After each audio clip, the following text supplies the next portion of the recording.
A taste for the ancient, a desire to learn about the history of our predecessors, has always enlivened people's minds. The ancient Greeks and Romans also loved to study their forefathers. Their attention was focused on the cultures and cities of the 2nd and 3rd millennia BC.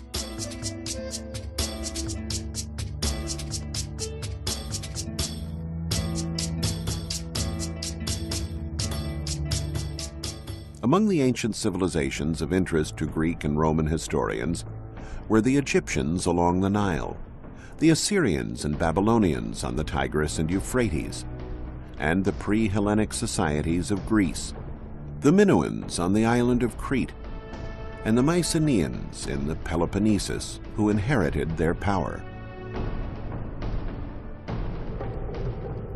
The mystery and allure of Egypt was always a strong attraction.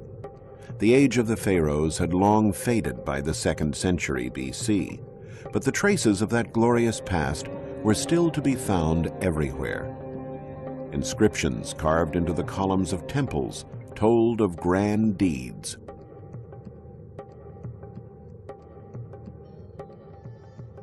Historians were fascinated with the story of the great Egyptian pharaoh Thutmose III, inscribed into the columns of the temple at Karnak. Thutmose had organized a great military campaign to conquer the Near East in the 15th century BC.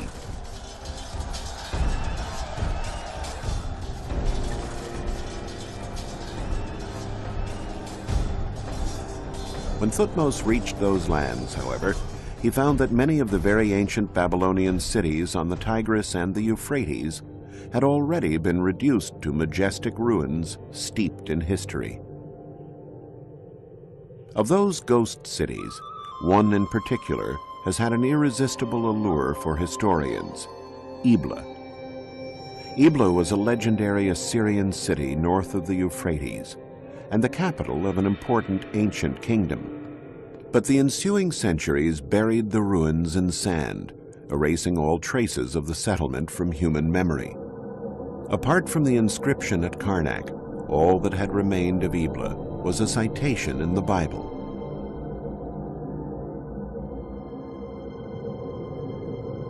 One day, some farmers were out plowing their fields when they came across a magnificent bas-relief.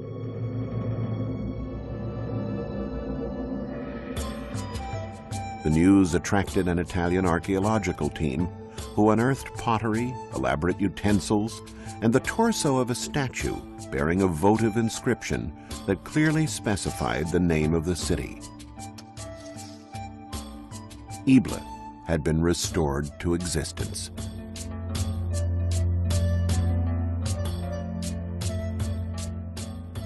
But the most sensational discovery came in 1975, when the Italian team unearthed 17,000 tablets bearing cuneiform text dating back to 2300 BC.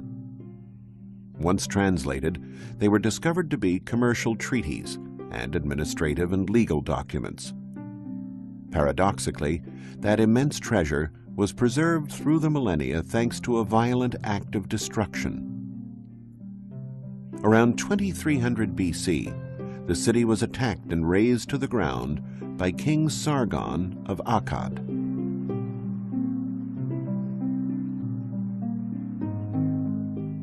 The tablets had been stored neatly on shelves in the archives of the royal palace. The palace collapsed in such a way that the tablets were left stacked one atop another, a position which favored their preservation and allowed archaeologists to accurately reconstruct their content. Ebla was a flourishing commercial center in ancient Syria, and its king was a rich merchant. Commerce was so important to the king that caravans leaving for the Orient or for the Mediterranean were invited to lodge in the royal palace. These caravans were the genesis of the city's fortunes and kept its king in power. If they were headed west, the caravans would make their way to the sea. From there, ships would carry cargo to western lands and pick up trade goods for the return journey.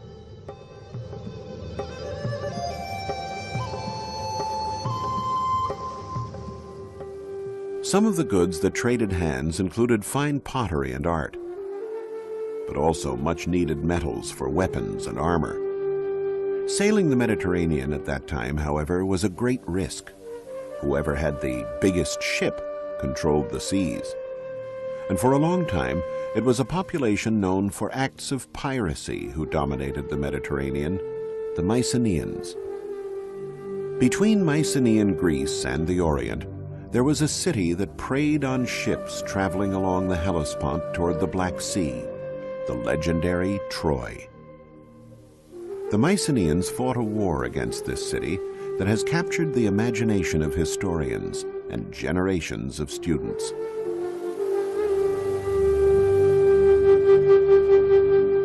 Troy, once known as Ilios or Ilion, was a flourishing Hellenistic city.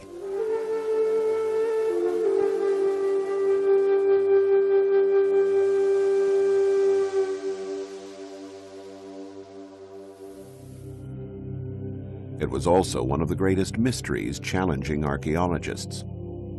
Many dedicated long years of their lives searching for it, lured by the fabulous treasures it promised. But it was not easy to rouse the beautiful Helen, the brave Hector, or King Priam from their slumber. Troy, the city whose siege was described so eloquently in perhaps the world's most famous book, Homer's Iliad, could have been anywhere. In 1868, a dilettante German archaeologist, Heinrich Schliemann, decided to invest the money he had earned in the import-export business to pursue his lifelong dream, to discover the places where the heroes of his youth, the heroes of the Iliad, had fought. The Iliad was certainly not a scientific treatise.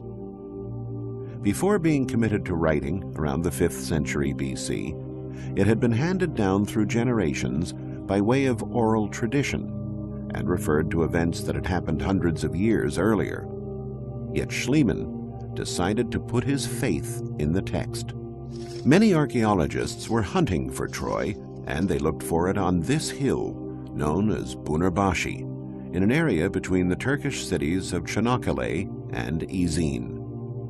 Schliemann, however, was not convinced by that location. He combed the Iliad in search of clues. Homer mentioned two rivers, the Scamander and the Simoentia. The battles among the Homeric heroes took place around a fortified citadel built on a natural rise. They may have been figments of the author's imagination, but Schliemann chose to believe them. This hill, Hisarlik, was quite similar to the Homeric description. It was here where Schliemann began digging, and in the end, it was here where he found Troy.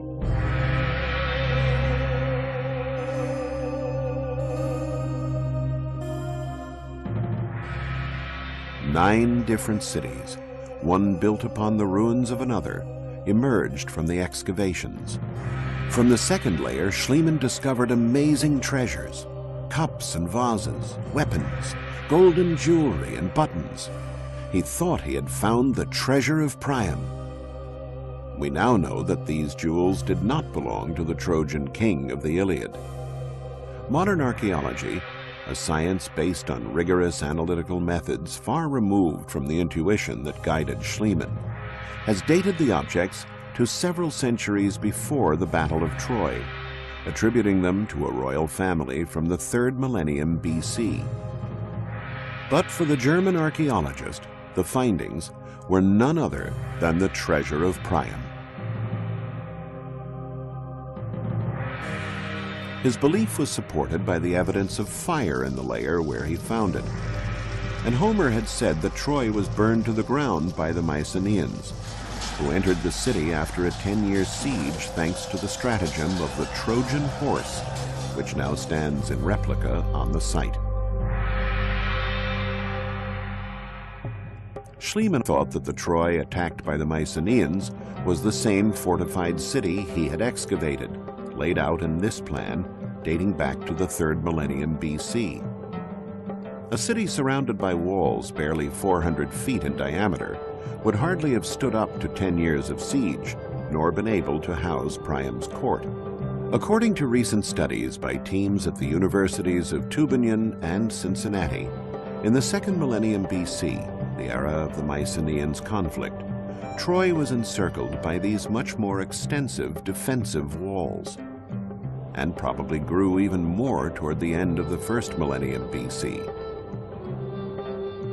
Relying on descriptions in the Iliad, and taking into account recent archaeological discoveries that have uncovered new portions of the ancient city, we can now relive the legendary Mycenaean siege of Homer's Troy.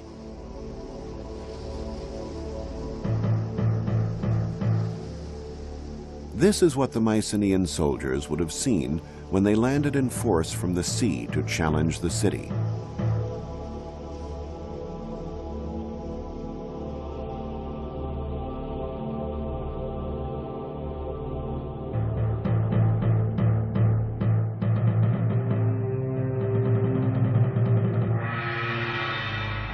The sight of menacing warships headed for Troy was probably not unusual for King Priam and his people. The 9 layers that were found at this archaeological site correspond to 9 different cities, bearing testimony to the cycles of destruction and rebuilding. We now know that Troy, in addition to being of strategic importance for control of seafaring traffic, was also the foremost producer in its time of finished and semi-finished objects in gold. And so it is no surprise that it attracted the attentions of nearby populations. Conquering Troy meant not only eliminating the taxes it imposed on merchant traffic toward the Black Sea and the Orient, but also the reward of a rich booty. And so it was essentially economic motives that drove the Mycenaeans into Homer's legendary war, while Homer's account of the beautiful Helen and the courage of heroes like Achilles and Hector has richly imbued the event with drama and romanticism. Troy was an extremely wealthy city and appropriately defended, surrounded by massive walls extolled by Homer as being invincible. That's why, after 10 long years of a fruitless siege, the Mycenaeans were forced to come up with the expedient of the wooden horse. Troy was destroyed and rebuilt 9 times, the last time during the Roman epoch. One of the grandest city plans was created by none other than Alexander the Great. The noble deeds of the Trojans against the Mycenaeans were so vivid in the young leader's mind that he made an offering of his armor to the goddess Athena, who was venerated in Troy. In response, the Trojans presented Alexander with armor that they claimed was used during Homer's war. The historians Strabo and Plutarch both reported the anecdote that Alexander the Great always wore that armor into battle, considering it to be a sacred symbol. In the 1800s, it was believed that this fortified city was of medieval origin, so archaeologists never bothered to dig within its walls in search of evidence of ancient civilizations. However, the nature of the location and the massiveness of the walls attracted Schliemann's attention. He had crossed through this area on the Peloponnese on the search for Troy, and was quite struck by these enormous stacked masses located near modern-day Argos. His mind was flooded with the images of the myths of his childhood and the words of Homer, who made mention of only one Mycenaean city girded by walls, the legendary Tiryns, built by the giant Cyclops.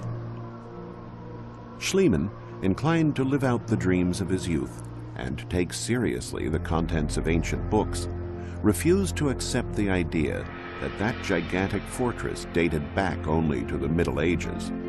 Those rocks inspired in him legends and myths hailing from the dawn of time. And there was also the Greek historian Pausanias, who confirmed the Homeric accounts about the existence of Tiryns. Pausanias had even gone so far as to compare the grandeur of the fortifications of Tiryns to the pyramids of Egypt. So somewhere near Argos, there still had to be those Cyclopean walls. Such a grandiose monument could not have simply vanished into thin air. And once again, the excavations vindicated Schliemann.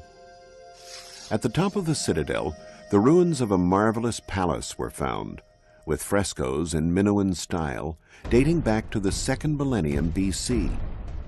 It was the fortress of Tiryns.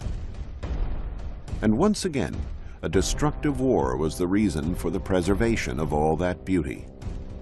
The upper floors of the palace, collapsing onto those below, had filled the frescoed rooms with debris. The fire set by the invaders then melted the bricks, creating a sort of shell that preserved the remains of the palace. But who were the powerful invaders able to destroy such a powerful city protected by these imposing walls? Historians discovered that the winners of this epic victory were the Dorians, a people from the north who settled in Greece after driving out the Mycenaeans. The secret of their power? Their weapons were made of iron, a material unknown to the Mycenaeans, who fought with more brittle bronze weapons. The strength and audacity of Achilles' heirs availed them little. Their swords shattered as soon as they touched those of their enemies.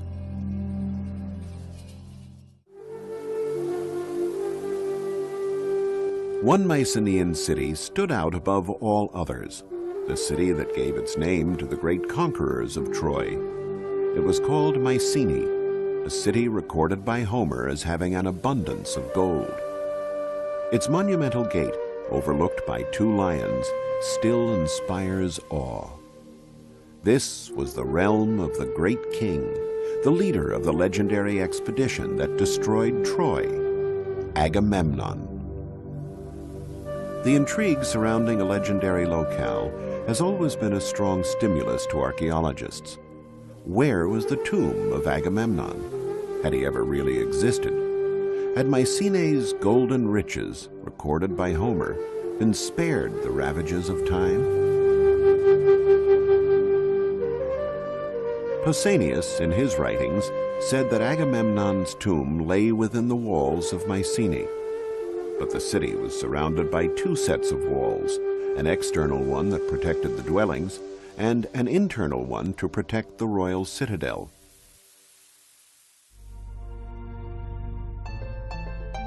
The search, carried out within the external walls, proved vain until Schliemann arrived on the scene.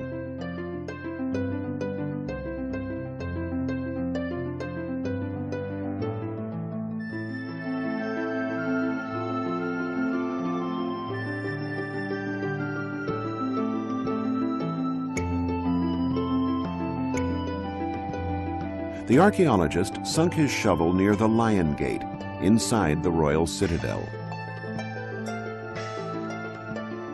And he dug until the ground had yielded, from a number of tombs, the glittering metal immortalized by Homer, 33 pounds of gold. Among the treasures was a series of marvelous golden funerary masks. This was a privilege certainly reserved for kings. And in the features of the most beautiful mask of all, Schliemann claimed to recognize Agamemnon, the great king and military leader. Archaeologists have since discovered that those treasures date back to a period prior to Agamemnon. The excitement of that find was so great, however, that no one has since dared to rename this one-of-a-kind piece. The finely chiseled golden mask is still known to all as the Mask of Agamemnon.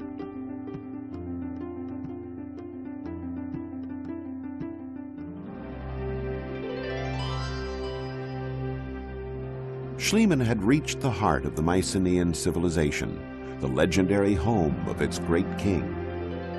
And of course, a great king needs a great palace.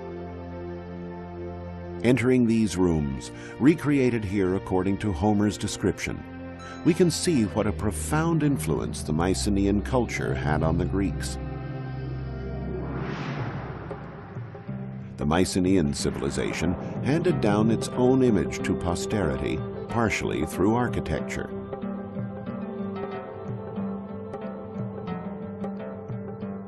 This room with the hearth in the center, called a megaron, the heart of the palace, became the model for the most typical of the Greek buildings, the temple. The king's house thus became the house of the gods. Mycenae was a city of which legends were made, as was Tiryns and the incomparable Troy. The legends and the mythic heroes that accompanied them would have remained only that, pure fiction, if not for modern-day heroes like Heinrich Schliemann, men who follow their passions, pursuing a knowledge of humanity that enriches us all. We lay bare the paths of civilizations of heroes that came before, for a better understanding of the possible hero who sleeps within us all.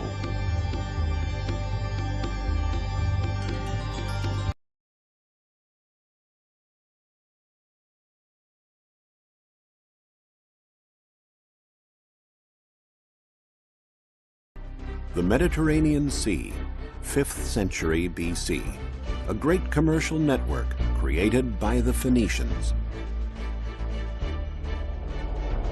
In hundreds of archaeological sites scattered around the Mediterranean, objects are often found that are completely extraneous to local civilizations and cultures. An Egyptian amulet in Greece, a Greek vase in Africa, a huge multitude of goods moving from one country to another and another had to be transported and traded in some sort of systematic way. And it is the Phoenicians, with their tall headdresses, their formidable ships, their skills in trading, and their courage on the high seas, who made a name for themselves in this pursuit. We'll see how the Phoenicians took on a diverse civilization of cultures and wove them together to become the undisputed lords of the sea.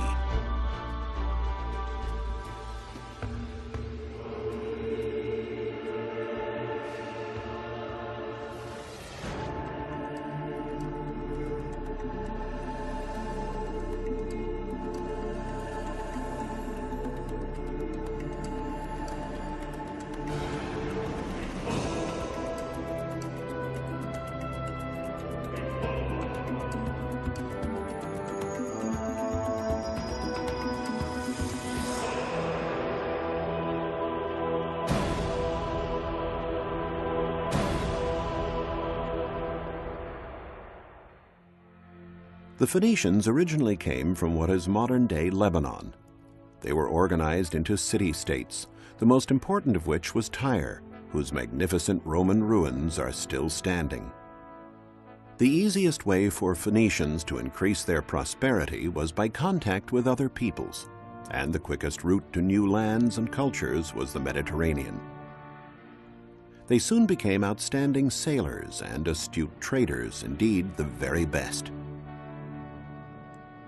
They learned to recognize products that people wanted to acquire and those they wanted to trade.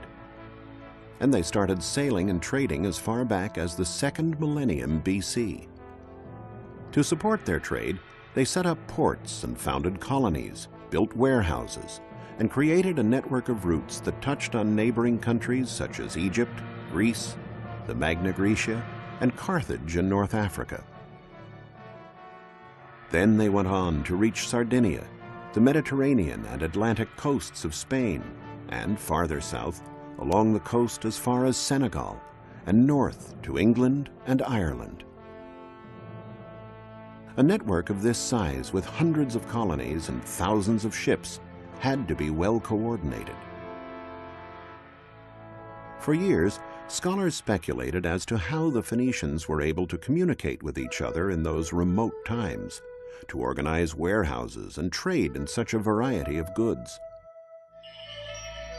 It was the discovery of this sarcophagus of the Phoenician king Ahiram, which dates back to the 13th century BC, that enabled archaeologists to understand the reasons for such great organizational skills.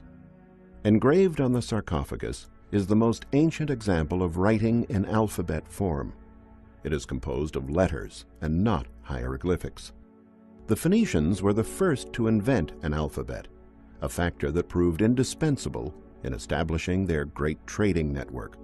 We can get an idea of how extraordinary this innovation was from this comparison. On the right, we see two Egyptian hieroglyphics, and on the left, two letters from the Phoenician alphabet, an M and an H. By assembling these letters, the reader now didn't have to interpret a concept represented by a hieroglyphic or picture. He had a specific code that always remained the same and had the same meaning for whomever was reading it. The commanders of the Phoenician fleets had to have many skills. They not only needed expert knowledge of the sea and foreign lands, but they had to know the art of trading as well, what to buy, what to sell. One precious cargo of theirs was the mythical cedar of Lebanon, an excellent timber for building sturdy cargo vessels and warships. The timber could be bought in Baalbek, situated in the mountains that formed a backdrop to the Phoenician cities in Lebanon. In the Hellenistic period, the city of Baalbek was known as Heliopolis, City of the Sun. By studying the meaning of these swastikas and other evidence, such as the different colors of columns at this site, archaeologists discovered that the enormous temple that dominated the city was dedicated to the sun god, after which the city was named. But why were the columns painted in different colors? The mystery can be solved when the columns are linked to the cardinal points. The dark columns were placed to the west, while the lighter colored columns were set to the east. They were supposed to represent life and death, the rising and setting of the sun. In 60 AD, the cella of the sun god was the most important construction in the entire sacred area, with 54 columns over 60 feet high, more than 6 feet in diameter. Having loaded the trunks of cedar wood onto carts, the traders would return to the coast where their ships awaited them. In the Bible, Ezekiel mentions that the Phoenician city of Byblus, which also lies in Lebanon, was the biggest naval shipyard in ancient times. Crossing the seas was not an easy matter, even with a good ship. This was one of the reasons why help from the gods was sought throughout the Mediterranean. These precious bronze statues covered in gold leaf have a strange headdress. It is a libad, which is typical of the Phoenicians. The statues have been found in great quantities in Byblus. They were votive objects used to invoke the favor of the gods. They were found at one of the most important places of worship for the Phoenician religion, the Temple of the Obelisks. In Byblus and other Phoenician cities, the remains of numerous Phoenician cargo ships have been found. The typical ship was 65 feet long and over 16 feet wide, large enough to carry a great deal of the precious cedar, as well as luxurious fabrics dyed with a reddish-purple pigment known as murex. The Phoenicians took their name from these fabrics. Phoenix, Phoenician, comes from the Greek word phoin, or red.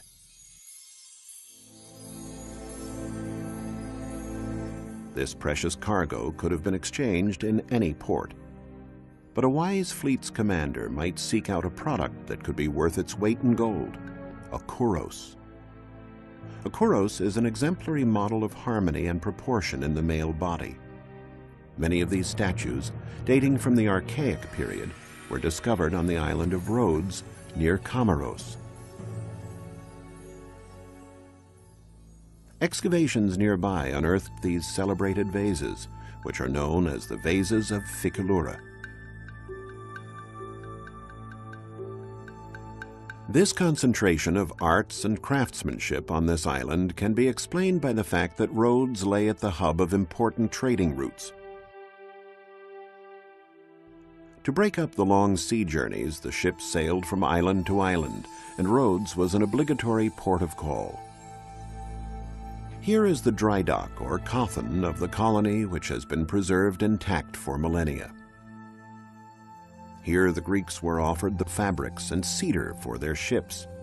In return, the Phoenicians were given exquisitely decorated pottery and objects from all over Greece, including beautiful Greek statues like this one, as well as bronzes produced in the Magna Graecia, which may have been ordered by a rich Phoenician resident in a distant colony. Statues like this ephebe in bronze, or the famous Youth of Mothia, were found during excavations in the ancient Phoenician colony of Mothia in Sicily.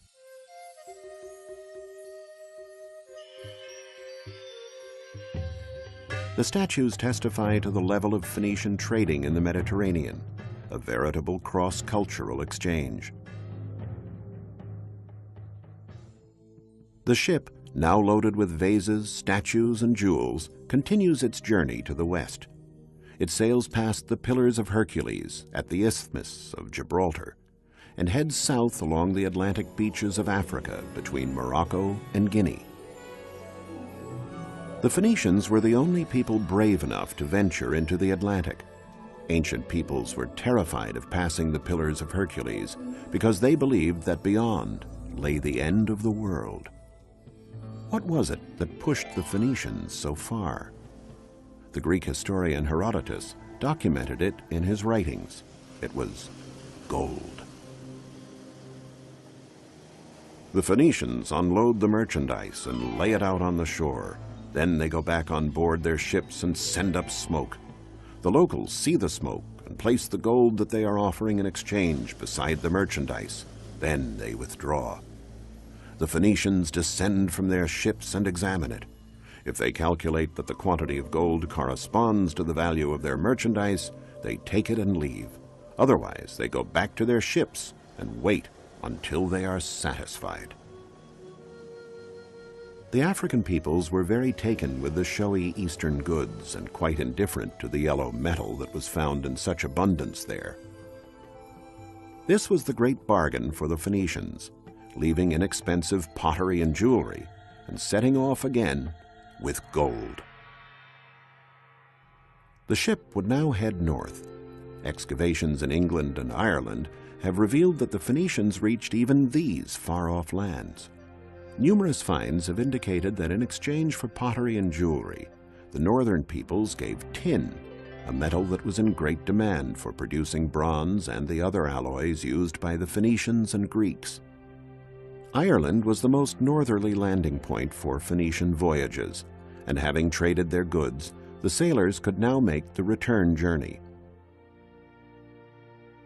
The trips always held the portent of danger. In the storms of the North Atlantic, the brave commanders would safeguard their ships and cargoes by tying themselves to the bow so that they could see more clearly and avoid the cliffs. It was from there that they gave instructions to the crew. If they were lucky enough to make it through, they would head south to the Phoenician colony of Cadiz. Here the Phoenicians bought iron and paid for it with gold. Then they traveled on to Majorca, and from there to the rich colonies of Sardinia. It's here that an archaeological dig uncovered a gold mine, not a seam or stratum of gold, but a huge array of precious gold jewelry, now on display in the Archaeological Museum in Cagliari.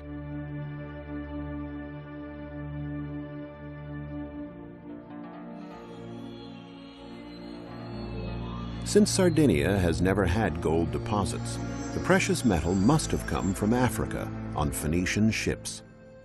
In the Sardinian colonies, the Phoenicians themselves worked the gold into the most exclusive forms, modeling it in small molds. Sardinia was the largest producer of Phoenician crafts, especially in the field of glassmaking. They made ointment jars to hold balms and perfumes, necklaces, and characteristic amulets. For centuries, it was believed the Phoenicians invented glass.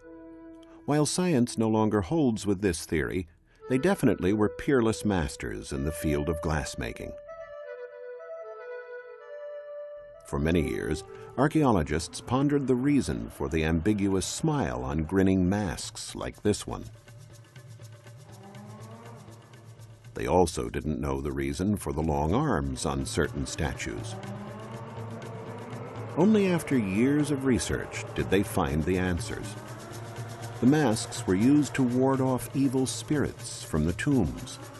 As for the statues, they were related to the more esoteric aspects of Phoenician medicine. They were offered to the gods to invoke a speedy recovery from illness. The affliction to be cured was in the exact spot touched by the hands, almost as if the sick person wanted to remind the gods what needed to be healed.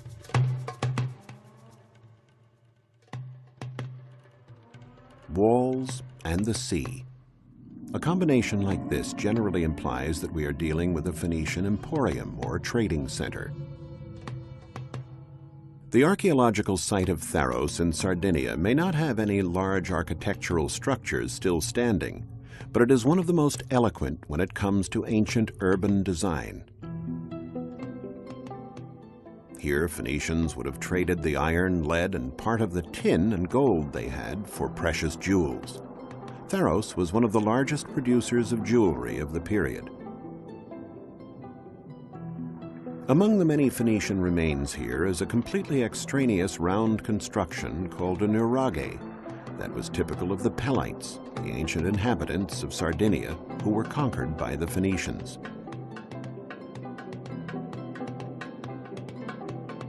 This is how the village would have looked about 3,000 years ago. The Nuraghic civilization is very ancient, dating back to the 2nd millennium BC.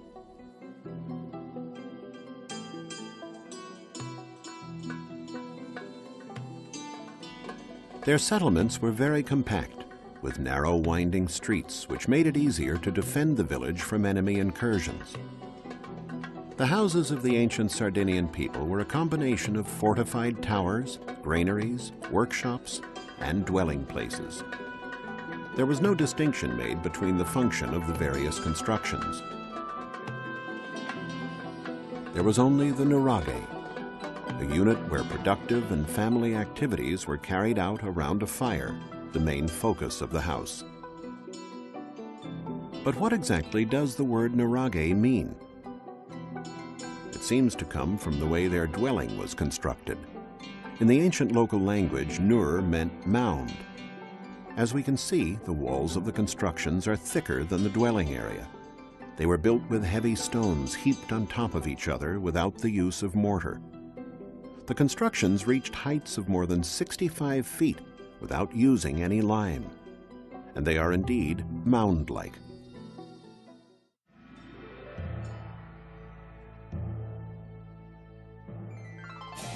Phoenician ports, like this one in Nora, all had something in common.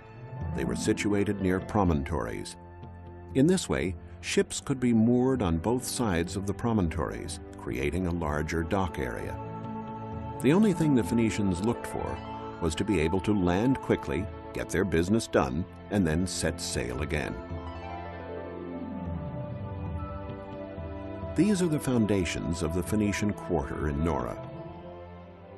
Although it's worlds away from the Romans' concept of living, with the Romans preferring large, orderly quarters equipped with many services and amenities, the Phoenicians did share the Romans' love of thermal baths.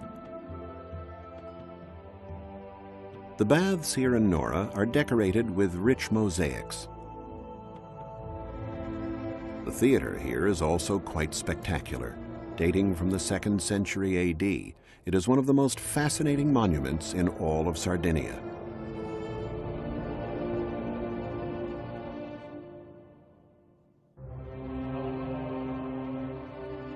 From this Spartan 5th century Phoenician port, the fleet would have set sail again, now laden down with even more jewels and precious objects. One of the greatest archaeological mysteries regarded the port of Carthage, Queen of the Mediterranean, the most powerful of all Phoenician colonies.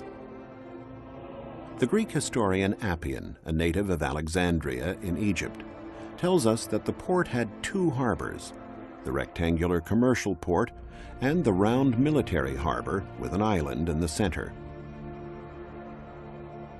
However, In modern times, no place seemed to correspond to that description until in the 19th century, the writer René Chateaubriand noticed these two lagoons near the bay of Le Cram were very similar in shape to the ports mentioned. He realized that this was Carthage. This discovery led to a heated debate, which was only concluded with excavations carried out in 1974. A British team, excavating on the circular island, found evidence that confirmed Chateaubriand's theory. The bustling port of Carthage was the largest and most modern port in pre-Roman times. Warships would pass from the commercial port through a narrow passage to the military harbor. Merchant ships were forbidden to pass beyond this limit.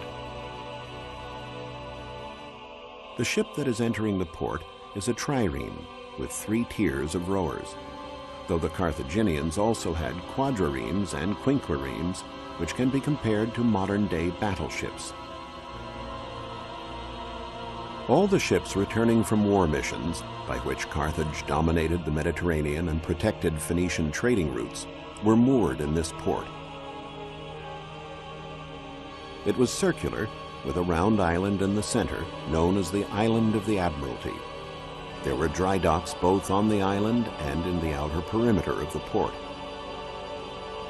On the summit of the island was the Pavilion of the Admiralty, from which the supreme commander of the fleet gave military orders.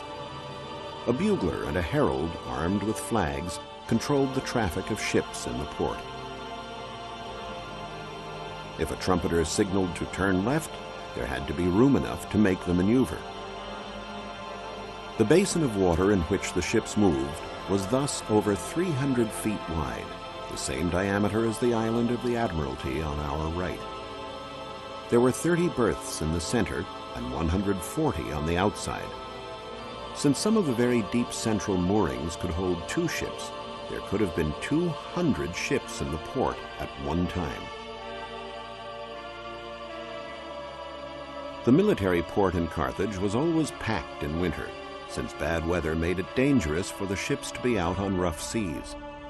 Thus, there was a tendency to avoid war during this time, and this was a good time to service the ships. The trireme would be pulled up onto dry land over the slightly sloping terrain of the island. Planks of wood set crossways ensured that the ships kept their grip on the slipway. At the entrance to the area, Ionic columns set at sea level gave the impression of a portico to make this military site look more elegant. The ships were also given special aesthetic treatment. Phoenician ships typically had an eye painted on the bow that was supposed to strike fear into their enemies. A warship differed from a cargo ship in that it had oars and oarsmen that enabled it to move very quickly. As well as being outstanding sailors, the Phoenicians excelled at shipbuilding. They mass-produced ships and replaced the vessels sunk by their enemies with great speed. All the parts of the ship were clearly marked by different letters and kept ready for quick assembly. In this way, they could build an entire fleet in a short period of time.